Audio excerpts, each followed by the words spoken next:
2000 വർഷങ്ങൾക്ക് മുമ്പ് അത്ഭുതങ്ങളും അടയാളങ്ങളും പ്രവർത്തിച്ചവനും കാറ്റിനെയും കടലിനെയും ശാന്തമാക്കിയവനുമായ സർവശക്തനായ ഈശോ ഇന്ന് നമ്മോട് കൂടെയുണ്ട്.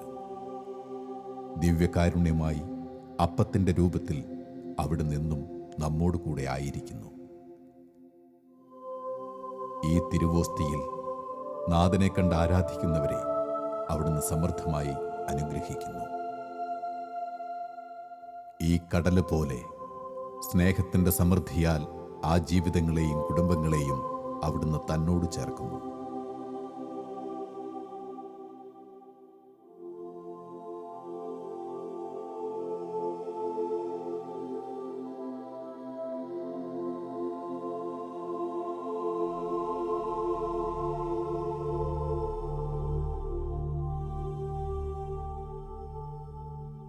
ചിറ്റൂർ ധ്യാനേന്ദ്രത്തിൽ നിൽക്കുമ്പോൾ എനിക്ക് തോന്നി എൻ്റെ ശുശ്രൂഷ ഇതല്ല, കുട്ടികളുടെ ഇടയിൽ ശുശ്രൂഷ ചെയ്യണമെന്ന് ഒരാഗ്രഹം തോന്നി.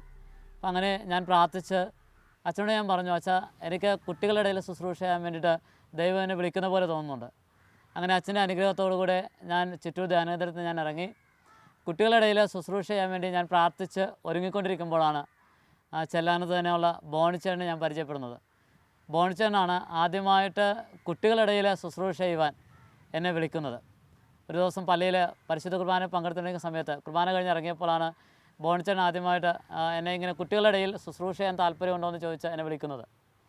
അങ്ങനെ ആദ്യമായിട്ട് ഞങ്ങൾ ശുശ്രൂഷ ചെയ്യുന്നത് തേവര ഫെറി കഴിഞ്ഞ് ചങ്ങാടം കയറി അങ്ങേക്കരയുള്ള ഒരു പള്ളിയിലാണ്.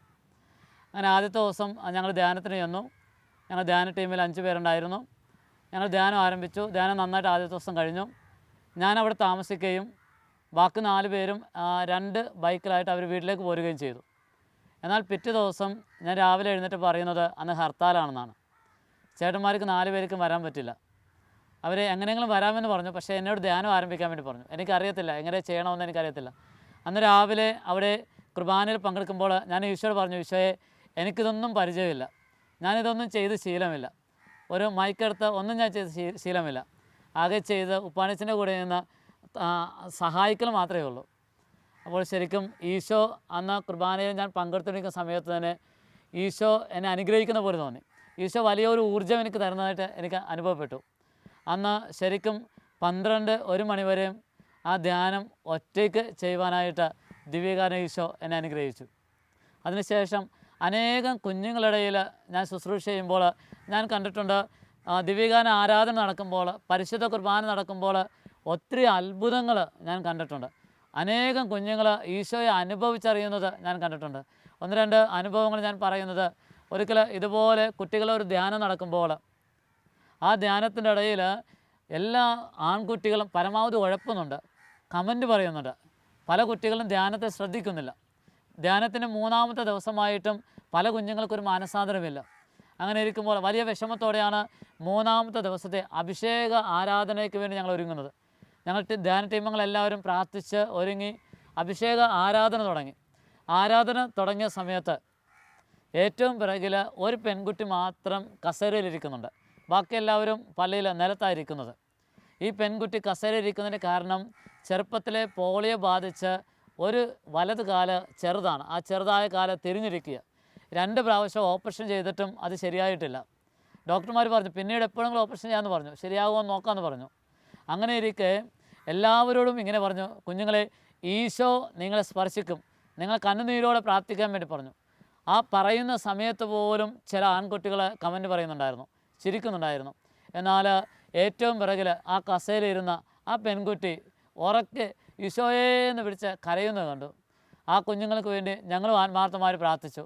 എന്നാൽ കുറച്ച് സമയം കഴിഞ്ഞപ്പോൾ ഏറ്റവും പിറകിലിരുന്ന് കണ്ണുനീരോടെ ഈശോയെ എന്ന് വിളിച്ച ആ കുട്ടിയുടെ സ്വരം അൾത്താരയിലേക്ക് അടുത്തടുത്ത് വരുന്നത് കണ്ട് ഞങ്ങൾ കണ്ണ് തുറന്ന് നോക്കുമ്പോൾ ഞങ്ങൾ കാണുന്നത് ഇതാണ്, ആ കാല് വളഞ്ഞ ആ ചെറിയ കാലുള്ള ആ കുഞ്ഞ്, ചേട്ടന്മാരെ എൻ്റെ ഈശോ എന്നെ തൊട്ടു, എൻ്റെ കാലിനിതേ നീളം വയ്ക്കുന്നു എന്ന് പറഞ്ഞുകൊണ്ട് ദിവ്യകാരുണ്യ സന്നിധിയിലേക്ക് ഓടി വരുന്ന ആ ഒരു കുട്ടിയാണ് ഞങ്ങൾ കണ്ടത്. ആ ഒരു അത്ഭുതം തന്നെ അത്രയും സമയം ഉഴപ്പിയിരുന്ന അനേകം കുഞ്ഞുങ്ങളുടെ മാനസാന്തരത്തിന് കാരണമായി മാറി. പല കുട്ടികളും അതിനുശേഷം ഈശോയെ ആരാധിക്കുന്നത് കണ്ടു. ദിവ്യഗാന ഈശോയുടെ മുമ്പിൽ കൈകൾ ഉയർത്തി ഈശോയെ വിളിക്കുന്നത് കണ്ടു. മറ്റൊരു അനുഭവം ഞാൻ പറയുന്നത്, ഈ കഴിഞ്ഞ ഇടക്ക് ഇതുപോലെ ആലപ്പുഴക്കടുത്ത് ഒരു പ്രൈവറ്റ് +1 +2 കുട്ടികൾക്ക് വേണ്ടിയിട്ട് ധ്യാനം ചെയ്യുമ്പോൾ ആ ധ്യാനത്തിൻ്റെ ഒരു പ്രത്യേകത, എല്ലാ ആൺകുട്ടികളും തന്നെ നന്നായിട്ട് ഉഴപ്പിക്കൊണ്ടിരിക്കുകയാണ്. അത്യാവശ്യം പെൺകുട്ടികൾ ഉഴപ്പുന്നുണ്ട്. സിസ്റ്റർമാർക്ക്, ടീച്ചേഴ്സിന് ഈ കുട്ടികളെ നിയന്ത്രിക്കാൻ പറ്റുന്നില്ല. കുട്ടികൾ അറിയാതെയാണ് അവിടെ ധ്യാനം അറേഞ്ച് ചെയ്തിരിക്കുന്നത്. ഞങ്ങൾ ധ്യാനമാണെന്ന് അറിഞ്ഞ സമയത്ത് തന്നെ 2-3 കുട്ടികൾ സൺസൈഡിൽ കയറി റോഡിലേക്ക് ചാടി ഓടിയത് കണ്ടു. അവരെയൊക്കെ പിടിച്ചുകൊണ്ട് വന്ന് ധ്യാനിപ്പിക്കുകയാണ്. ആ ധ്യാനത്തിൻ്റെ അവസാന ദിവസം ഈശോയോട് ഞാൻ പറഞ്ഞു, ഈശോയെ, ഈ കുഞ്ഞുങ്ങൾക്ക് ഒരു മാറ്റം വേണം. ഈശോയെ, നിന്നെ അനുഭവിച്ചറിയുവാനായിട്ട്, നിൻ്റെ സ്നേഹത്തിലേക്ക് ഈ കുഞ്ഞുങ്ങളെ അങ്ങ് കൊണ്ടുവരണം. അന്ന് അങ്ങനെ പ്രാർത്ഥിച്ച് അഭിഷേക ആരാധന ചെയ്യുന്ന സമയത്ത് എല്ലാ കുഞ്ഞുങ്ങൾക്കും വേണ്ടി പ്രാർത്ഥിക്കുകയാണ്. കുഞ്ഞുങ്ങൾ തലയൊക്കെ വെച്ച് പ്രാർത്ഥിക്കുന്നുണ്ട്, കുഞ്ഞുങ്ങൾക്ക് വ്യക്തിപരമായിട്ട് പ്രാർത്ഥിക്കുന്നുണ്ട്, പല കുഞ്ഞുങ്ങളും നന്നായിട്ട് പ്രാർത്ഥിക്കുന്നുണ്ട്. പക്ഷേ ചില ആൺകുട്ടികൾ മാത്രം നന്നായിട്ടൊന്ന് ഉഴപ്പുന്നതുണ്ട്. അവർ പ്രാർത്ഥിക്കുന്നവർക്ക് ഇഷ്ടമല്ല, അവർ കൈകെട്ടി നിൽക്കുന്നു, അലസമായിട്ടിരിക്കുന്നു, അഹങ്കാരത്തൊന്നും നിൽക്കുന്നു. പക്ഷെ വല്ലാത്തൊരു വിഷമം തോന്നി. ആ സമയത്ത് ദിവ്യഗാന ഈശോയെ ഞാൻ നോക്കിയിട്ട് ഈശോയോട് പറഞ്ഞു, ഈശോയെ, ഈ കുഞ്ഞുങ്ങളെ സ്പർശിക്കുന്ന രീതിയിൽ ഇപ്പോൾ ശുശ്രൂഷ അങ്ങ് മുന്നോട്ട് കൊണ്ടുപോകണം, ഇപ്പോൾ ശുശ്രൂഷ അങ്ങ് മുന്നോട്ട് കൊണ്ടുപോകണം. അത് പറഞ്ഞിരിക്കുന്ന സമയത്ത് തന്നെ പരിശുദ്ധാത്മാവ് ഒരു പ്രചോദനം നൽകി. പെട്ടെന്ന് ഈശോയുടെ അനുഗ്രഹത്തോടെ ആ ഗ്രൂപ്പിനോട് ഞാൻ ഇങ്ങനെ ചോദിച്ചു, പ്രിയപ്പെട്ട കുഞ്ഞുങ്ങളെ, നിങ്ങൾക്കിപ്പോൾ ഏതെങ്കിലും ഒരു ടീച്ചറിനോട് ഒന്ന് മാപ്പ് ചോദിച്ച് പ്രാർത്ഥിച്ചാൽ കൊള്ളാം എന്ന ആഗ്രഹമുള്ള ആരെങ്കിലും ഉണ്ടെങ്കിൽ ഒന്ന് കൈയുയർത്താൻ വേണ്ടി പറഞ്ഞു. ഏകദേശം 70% കുട്ടികൾ കൈയുയർത്തി. അതിനുശേഷം ടീച്ചേഴ്സിന് പുറകിൽ ലൈനായിട്ട് നിർത്തിയിട്ട് ഈ കുട്ടികളോട് ഞാൻ ഇങ്ങനെ പറഞ്ഞു, നിങ്ങൾ ചെന്ന് നിങ്ങൾക്കിഷ്ടമുള്ള ഒരു ടീച്ചറിനോട് ക്ഷമ ചോദിക്കുക. പ്രിയപ്പെട്ടവരെ, ഞാൻ കാണുന്നത് ഏറ്റവും അധികം ഉഴപ്പിക്കൊണ്ടിരുന്ന ആൺകുട്ടികൾ ഈശോയുടെ ആ ഒരു വാക്ക് കേട്ട് ഈശോ പറഞ്ഞനുസരിച്ച് അവർ ടീച്ചേഴ്സിൻ്റെ അടുക്കലേക്ക് ഓടുന്നതും ആ ടീച്ചറിൻ്റെ കാല് പിടിച്ച കണ്ണുനീരോടെ മാപ്പ് ചോദിക്കുന്നതും കണ്ടു. ഇതുപോലെ അനേകം അത്ഭുതങ്ങൾ ദിവ്യഗാന ആരാധനയുടെ സമയത്ത് ഞാൻ കുട്ടികളുടെ ഇടയിൽ കണ്ടിട്ടുണ്ട്. അനേകം കുഞ്ഞുങ്ങൾ ദിവ്യഗാന ആരാധന സമയത്ത് കണ്ണുനീരോടെ പ്രാർത്ഥിക്കുന്നതും സൗഖ്യപ്പെടുന്നതും ഞാൻ കണ്ടിട്ടുണ്ട്. തലയിൽ മുഴ മാറുന്നതും ഞാൻ കണ്ടിട്ടുണ്ട്. പ്രിയപ്പെട്ടവരെ, ഈശോ നമ്മെ സൗഖ്യപ്പെടുത്തും, ഈശോ നമ്മുടെ കൂടെ ഉണ്ട് എന്ന് ഞാൻ തിരിച്ചറിഞ്ഞത് പല ശുശ്രൂഷകളിലും ഇതുപോലെ ദിവ്യഗാന ആരാധനയുടെ സമയത്താണ്, പരിശുദ്ധ കുർബാനയുടെ സമയത്താണ്.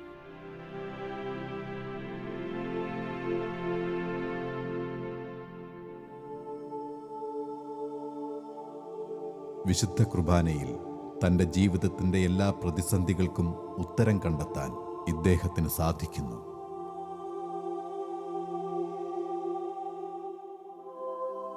ഗോതമ്പപ്പവും മുന്തിരി വീഞ്ഞും ഈശോയുടെ ശരീരരക്തങ്ങളായി മാറ്റപ്പെടുന്ന അവസരത്തിൽ തൻ്റെ ജീവിതവും മാറ്റപ്പെടും എന്ന് ഇമ്മാനുവേലിന് അനുഭവമുണ്ട്.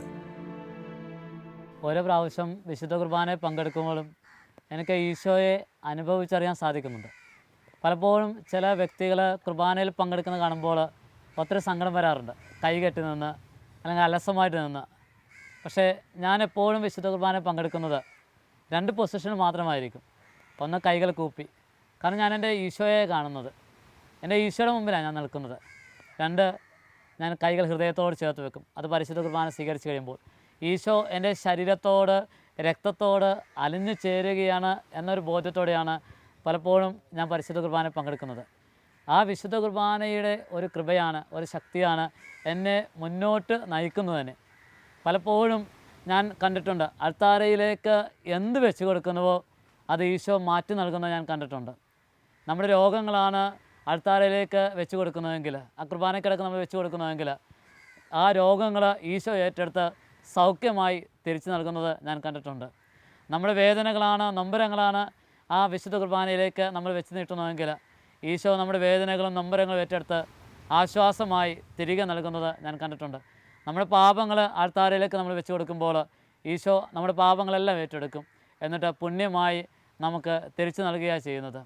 നമ്മുടെ എല്ലാ അസ്വസ്ഥതകളും എല്ലാ ഭാരങ്ങളും എന്ത് തന്നെയായാലും അത് നമ്മൾ അവിടെ കൊടുക്കുമ്പോൾ ഈശോ അത് മാറ്റി നൽകുക. കാരണം ഏറ്റവും വലിയ മാറ്റം നടക്കുന്ന സ്ഥലമാണ് പരിശുദ്ധ അൾത്താര. വെറും ഗോതമ്പപ്പവും മുന്തിരി വീഞ്ഞും യേശുവിൻ്റെ ശരീരവും രക്തവുമായിട്ട് മാറ്റപ്പെടുന്ന സ്ഥലമാണ് പരിശുദ്ധ അൾത്താര. അൾത്താരയിലേക്ക് എന്ത് നമ്മൾ കൊടുക്കുന്നുവോ അത് ഈശോ മാറ്റി നൽകപ്പെടും.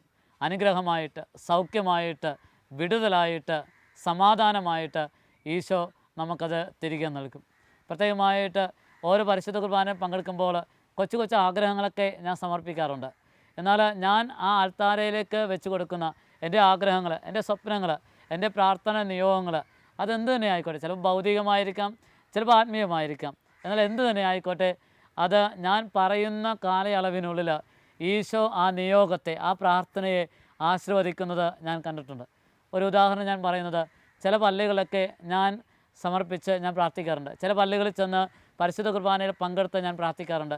പ്രത്യേക ഒരു നിയോഗം ഇതായിരിക്കും: ഈശോയെ, എന്നെ ഈ പള്ളിയിൽ ഒരു ധ്യാനത്തിന് വിളിക്കണേ, എന്നെ ഈ പള്ളിയിൽ ഒരു ശുശ്രൂഷ ചെയ്യുവാൻ വേണ്ടിയിട്ട് അങ്ങ് അനുവദിക്കണമേ. അങ്ങനെ ആ പരിശുദ്ധ കുർബാനയിൽ ഞാൻ പങ്കെടുത്ത് ആ ഒരു നിയോഗം ആ പള്ളിയിൽ നിന്ന് ഞാൻ പറയുന്നുണ്ടെങ്കിൽ, ആ കുർബാനക്കിടക്ക് ഞാൻ പറയുന്നുണ്ടെങ്കിൽ, അധികം താമസിയാതെ തന്നെ ആ പള്ളിയിലേക്ക് ഈശോ എന്നെ ശുശ്രൂഷയ്ക്ക് വിളിക്കുന്നത് ഞാൻ കണ്ടിട്ടുണ്ട്. പ്രിയപ്പെട്ടവരെ, ഈശോയുടെ സന്നിധിയിലേക്ക്, അൾത്താരയിലേക്ക് നമ്മൾ എന്ത് കൊടുത്താലും, ഏത് പ്രാർത്ഥന കൊടുത്താലും ഈശോ അത് സ്വീകരിച്ച് അനുഗ്രഹമായിട്ട് നമുക്ക് തിരികെ നൽകും. ദിവ്യകാരുണ്യത്തോട് ചേർന്ന് ജീവിക്കാൻ തുടങ്ങിയപ്പോഴേക്കും ഇദ്ദേഹത്തിൻ്റെ ജീവിതം അനുഗ്രഹിക്കപ്പെടാൻ തുടങ്ങി. ഇല്ലായ്മയിൽ നിന്ന് ഈ ലോകത്തെ സൃഷ്ടിച്ചവൻ എല്ലാം സമ്മാനമായി നൽകാൻ തുടങ്ങി. ദിവ്യകാരുണ്യത്തോട് ചേർന്ന് ജീവിക്കാൻ തുടങ്ങിയതിന് ശേഷം എൻ്റെ ജീവിതത്തിലേക്ക് ഈശോ ധാരാളം അനുഗ്രഹങ്ങൾ ചൊരിയുന്നത് ഞാൻ കണ്ടു. എൻ്റെ കുടുംബത്തിലേക്കും എൻ്റെ കുഞ്ഞുങ്ങളുടെ അവസ്ഥയിലേക്കും ഒത്തിരി കൃപകൾ ഈശോ ഒഴുക്കുന്നത് ഞാൻ കണ്ടു. പ്രത്യേകമായിട്ട് എൻ്റെ ജീവിതത്തിൽ ഏറ്റവും വലിയൊരു സ്വപ്നമായിരുന്നു ഒരു വീട് എന്ന് പറയുന്നത്. കാരണം സ്വന്തമായിട്ടൊരു വീടില്ലായിരുന്നു, ചെറിയൊരു ഷെഡിലായിരുന്നു ഞാൻ താമസിച്ചിരുന്നത്. എന്നാൽ കഴിഞ്ഞ 3 വർഷം മുൻപ് ഞാൻ വടക്കേ ഇന്ത്യയിൽ ഇതുപോലെ ശുശ്രൂഷയ്ക്ക് ആയിരിക്കുന്ന സമയത്ത് പെട്ടെന്ന് കടൽ കയറുകയും വീടിനകത്തേക്ക് കടൽ കയറി ഭാര്യയും കുഞ്ഞുങ്ങളും ഒത്തിരി പേടിക്കുന്നൊരവസ്ഥയൊക്കെ ഉണ്ടായിരുന്നു. അതിനുശേഷം അവിടെ പ്രാർത്ഥിക്കുമ്പോൾ എൻ്റെ കൂടെ ശുശ്രൂഷ ചെയ്യുന്ന സഹശുശ്രൂഷകൻ ഇങ്ങനെ പറഞ്ഞു: എലിയ പ്രവാചകന് കാക്കയിലൂടെ അപ്പം നൽകിയതുപോലെ ഇമ്മാനുവേലിൻ്റെ വീട് പണിക്ക് വേണ്ടി അനേകം കാക്കകളെ ഈശോ നിയമിച്ച് കഴിഞ്ഞുവെന്ന്. ഞാൻ 3.5 മാസം അവിടെ ശുശ്രൂഷ കഴിഞ്ഞ് ഞാൻ തിരിച്ചു വരുമ്പോൾ ആ 1 മാസത്തിനുള്ളിൽ തന്നെ എൻ്റെ വീട് പണി തുടങ്ങുവാനായിട്ട് കർത്താവ് കൃപ ചൊരിഞ്ഞു. കാരണം ഞാൻ പോലും അറിയാത്തവർ, എന്നെ അറിയാത്തവർ എൻ്റെ വീടിന് വേണ്ടിയിട്ട് ഓരോരോ സഹായങ്ങൾ ചെയ്യുന്നത് ഞാൻ കണ്ടു.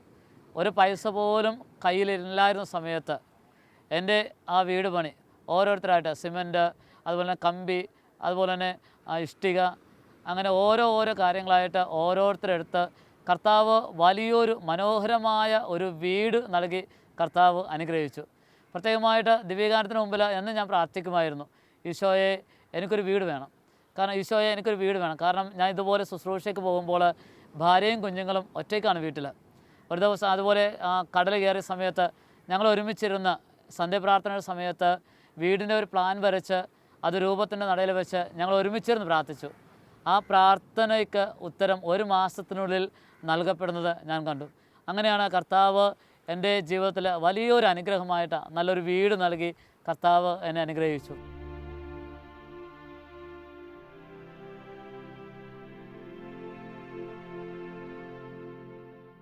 മനുഷ്യർക്ക് അസാധ്യമായത് ദൈവത്തിന് സാധ്യമാണെന്ന് ഈ ജീവിതാനുഭവങ്ങൾ പങ്കുവയ്ക്കുന്നു.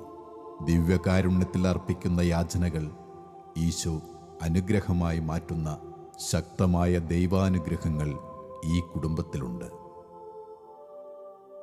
പ്രത്യേകമായിട്ട് എൻ്റെ ജീവിതത്തിൽ ഒരിക്കലും മറക്കാൻ പറ്റാത്ത ഒരു അനുഭവമാണ് എൻ്റെ മൂത്ത കുട്ടിയെ ഭാര്യ പ്രഗ്നൻ്റ് ആയിരിക്കുമ്പോൾ ഉണ്ടായ സംഭവം. അതിങ്ങനെയായിരുന്നു: ഏകദേശം 5-ാം മാസം ഞങ്ങൾ സ്കാനിങ്ങിന് വേണ്ടി ഡോക്ടറിൻ്റെ അടുക്കൽ ചെന്നു.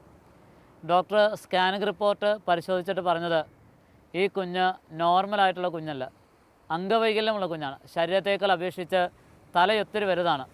ഈ കുഞ്ഞ് നിങ്ങൾക്കൊരു ഭാരമാകാൻ സാധ്യതയുണ്ട്. അങ്ങനെ കുഞ്ഞുമായി ബന്ധപ്പെട്ട, കുഞ്ഞിൻ്റെ അവസ്ഥയുമായി ബന്ധപ്പെട്ട് ഡോക്ടർ ഒത്തിരി ഞങ്ങളോട് സംസാരിച്ചു. ഒത്തിരി വിഷമത്തോടെയാണ് ഡോക്ടറിൻ്റെ വീട്ടിൽ നിന്നും ഞങ്ങൾ പുറത്തേക്ക് ഇറങ്ങിയത്.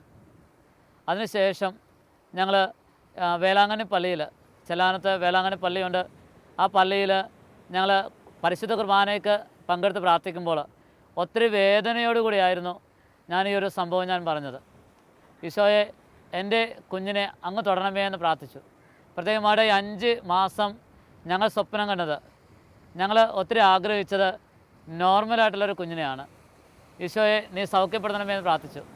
ഓരോ പ്രാവശ്യം പരിശുദ്ധ കുർബാനയിൽ പങ്കെടുക്കുമ്പോഴും ഈശോയുടെ ഈ ഒരു നിയോഗം വെച്ച് പ്രാർത്ഥിക്കാൻ തുടങ്ങി. ഈശോയെ, എൻ്റെ കുഞ്ഞിനെ ഇപ്പോൾ സൗഖ്യപ്പെടുത്തണമേ. ഒരു പ്രാവശ്യം ഇതുപോലെ വിശുദ്ധ കുർബാനയിൽ പങ്കെടുത്ത് പ്രാർത്ഥിക്കുമ്പോൾ ഇങ്ങനെ ഞാൻ പറഞ്ഞു, ഈശോയെ, മരിച്ച ലാസറിനെ ഉയർപ്പിച്ചത് സത്യമാണെങ്കിൽ ഇപ്പോൾ എൻ്റെ ഭാര്യയുടെ ഗർഭപാത്രത്തിൽ ചെന്ന് എൻ്റെ കുഞ്ഞിനെയും അങ്ങ് സൗഖ്യപ്പെടുത്തണമെന്ന് ആ വിശുദ്ധ കുർബാനയിൽ ആ ദിവ്യഗാനനാഥന് സമർപ്പിച്ച് ഞാൻ പ്രാർത്ഥിക്കുകയുണ്ടായി. അതിനുശേഷമാണ് ഡെലിവറി സമയത്ത് ഡോക്ടർ വിളിച്ചിട്ട് പറഞ്ഞു, നോർമൽ പ്രസവം നടക്കത്തില്ല, തലയൊത്തിരി വലുതായതുകൊണ്ട് സിസേറിയനെ നടക്കത്തുള്ളൂ, അതുകൊണ്ട് സിസേറിയൻ ചെയ്യാം, സൈൻ ചെയ്ത് കൊടുക്കാൻ വേണ്ടി പറഞ്ഞു. ഞാൻ സൈൻ ചെയ്ത് കൊടുത്തു.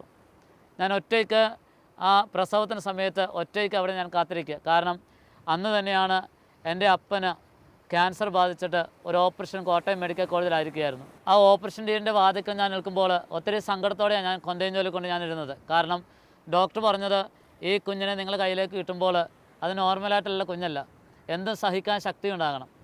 അങ്ങനെ ഞാൻ കാത്തിരിക്കുന്ന സമയത്താണ് കുറച്ച് കഴിഞ്ഞ് ഡോക്ടർ എന്നെ വിളിക്കുകയുണ്ടായി. എന്നെ വിളിച്ചിട്ട് ഡോക്ടർ ഇങ്ങനെയാണ് പറഞ്ഞത്, കുഞ്ഞിനെ കാണിച്ചു തന്നു. കുഞ്ഞിനെ കാണിച്ചു തന്നിട്ട് ഡോക്ടർ ഇങ്ങനെയാണ് പറഞ്ഞത്, ഈ കുഞ്ഞിന് ഒരംഗവൈകല്യമില്ല, നോർമലായിട്ടുള്ള കുഞ്ഞ്. അതിനുശേഷം വൈകുന്നേരം കാണാമെന്ന് പറഞ്ഞ് ഡോക്ടർ പോയി. വൈകുന്നേരം ഞാൻ ഡോക്ടറിൻ്റെ വീട്ടിലേക്ക് അവിടെ ടോക്കൺ എടുത്ത് ഡോക്ടറിനെ കാണാൻ വേണ്ടി ഇരിക്കുകയാണ്. അവിടെ കാണുന്ന സമയത്ത് ഡോക്ടറിനെ കാണാൻ വേണ്ടി എൻ്റെ നമ്പർ വിളിച്ചപ്പോൾ ഞാൻ അകത്തേക്ക് വന്നു. അപ്പോൾ ഞാൻ കാണുന്ന ഡോക്ടർ ആ സ്കാനിങ് റിപ്പോർട്ടും പിടിച്ച് അസ്വസ്ഥമായിട്ടിരിക്കുക. കാരണം സ്കാനിങ് റിപ്പോർട്ടിൽ കുഞ്ഞിൻ്റെ തല ഒത്തിരി വലുതാണ്, കുഞ്ഞ് നോർമലല്ല. എന്നാൽ പുറത്തേക്ക് വന്ന കുഞ്ഞ് നോർമലായിട്ടുള്ള സാധാരണ ഒരു കുട്ടി, എൻ്റെ ഈ മോള്. എൻ്റെ ജീവിതത്തിൽ ഇതുപോലെ ഞാൻ ഒത്തിരി സന്തോഷിച്ച ഒരു നിമിഷമില്ല. കാരണം ദിവ്യകാരുണ്യ ഈശോയ്ക്ക് ഞാൻ നിരന്തരം കൊടുത്ത് പ്രാർത്ഥിച്ച ഒരു നിയോഗം, ഈശോയെ, എൻ്റെ കുഞ്ഞിനെ, ഗർഭപാത്രത്തിലായിരിക്കുന്ന എൻ്റെ കുഞ്ഞിനെ അങ്ങ് സൗഖ്യപ്പെടുത്തണമെന്ന്. അന്ന് ഈശോയുടെ ഏറ്റവും വലിയ ഒരു അത്ഭുതം ഞാൻ കണ്ടത് എൻ്റെ ഈ കുഞ്ഞിൻ്റെ ജീവിതത്തിലാണ്.